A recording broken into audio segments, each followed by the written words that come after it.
C'est un sujet que je voulais absolument pas aborder parce que j'admire ce côté sportif, je suis guadeloupéenne, je suis très fière de mes origines, aussi diverses et variées qu'ils puissent être, aussi controversés qu'ils pourraient l'être.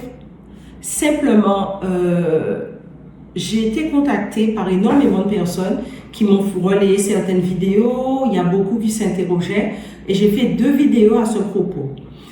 On m'a surtout interpellée concernant la position de Teddy Riner et de Marie-Josée Pérec lors des JO, de l'ouverture des JO. Certains s'inquiétaient pour leur avenir. Est-ce qu'ils n'ont pas été sacrifiés? J'ai reçu des messages en ce sens. J'ai même reçu des messages où des gens disaient est-ce qu'ils ne faisaient pas partie de quelque chose, etc. Mais beaucoup, pour la plupart, avaient peur. Peur pour eux de ce qui pourrait leur arriver, etc. après. Les gens, vous pensez que ces gens-là, ce sont des bleus, des débutants, des novices, ce sont des gens qui connaissent rien, ils débarquent. Vous pensez sincèrement que Marie-Josée Pérec et Teddy Riner, ce sont des gens qui débarquent? Vous savez, il y a à peu près un an de ça, une longue polémique qui parlait du monde invisible dans le sport. Il y a même certaines personnes qui se sont rendues sur le plateau de TPMP, notamment, je ne sais plus son nom, qui avait dit qu'il faisait des travaux pour certains sportifs de haut niveau. Il y a d'autres qui disaient qu'ils étaient kinés ou peut-être ostéo, mais qui étaient aussi magnétiseurs souvent ou rebouteux. Vous pensez que ces gens-là, ce sont des bleus, ils n'ont jamais entendu parler de quoi que ce soit?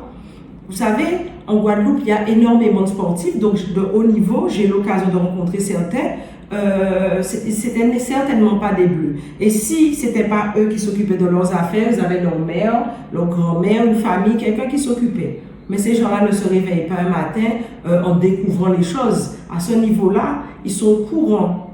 Alors, ils peuvent adhérer, ne pas adhérer, etc. Mais ils savent, ce ne sont pas des gens qui n'ont jamais entendu parler de quoi que ce soit et qui débarquent, en tout cas. Donc, je tiens à vous rassurer là-dessus. Il y a quelques années, il y a une histoire selon laquelle il y a certains qui faisaient venir certains des plus grands marabouts d'Afrique en Guadeloupe pour s'occuper de leurs affaires, qui avaient les moyens de les payer, et les payer, ça revenait à sortir des chiffres exorbitants, plus de 5 chiffres, alors si vous voyez les montants. Vous savez, on peut s'inquiéter, c'est normal, c'est nos peuples, on est là, mais il y a un moment, il faut leur faire confiance aussi, et se dire qu'ils n'oublient certainement pas d'où ils viennent. Teddy ne manque pas l'occasion de parler de la Guadeloupe. Marie-Josée pas même parlé. C'est à ce moment-là qu'ils auraient oublié leur peuple, les gens. C'est à ce moment-là qu'ils auraient oublié leur peuple. Vous pensez que ces gens-là oublient d'où ils viennent? Marie-Josée, après toutes les diffamations, tout ce qu'on a pu dire sur elle, vous pensez qu'elle oublie d'où elle vient? Non, elle fait ce qu'elle a à faire, mais ce ne sont certainement pas des bleus. Et moi, je ne m'inquiète pas pour eux. Alors, je tiens à rassurer les gens qui pourraient penser que ce sont des naïfs qui sont là. Moi, je vous dis que ce ne sont pas des naïfs. Donc voilà, j'ai ouvert et j'ai fermé la parenthèse. Belle beau. Si vous n'êtes pas abonné, abonnez-vous, un petit like, partagez. Et protection de nos ancêtres méritants. En l'eau, si chimé en nous. Belle beau, à dans d'autres soleils.